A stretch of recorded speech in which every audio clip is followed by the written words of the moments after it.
As human beings, we often make decisions on the margins. This is another way of saying that quite often we don't do anything in an all or nothing way. For example, a glass of milk taken by itself can be very good for you and nutritious. But take too much of that milk and you could drown. Take for an example your local burger joint.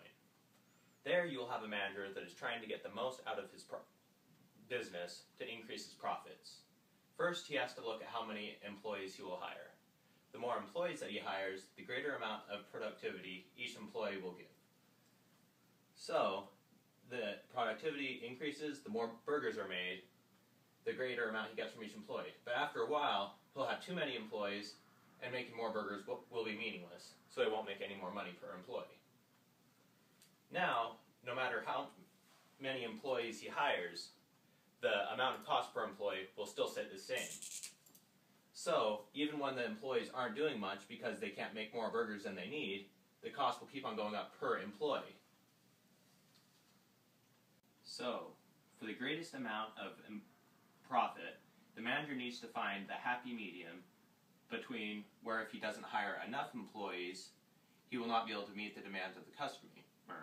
Or, if he hires too many employees, there will be some employees that don't do much, and the cost will continue to increase regardless. The place of maximum profit is on the margin, between those 2 points. So the graph of how much profit the manager will make will look something like this, where as the distance between employee productivity and cost increases, so does the profit. So it'll reach its peak where the distance is the greatest. And then, as employee productivity and costs grow greater together, the profits will start to decrease until they hit 0. If we go back to all or nothing, we come to the situation of a beautiful Saturday morning. Now, on that Saturday morning, we are given the decision. Do we go outside and play? Or do we do the homework that has been hanging over our head all weekend? But, as in most cases, this is not an all or nothing scenario. Because this decision isn't an all or nothing, you can spend part of your Saturday working on homework and the other part of your Saturday spending it outdoors.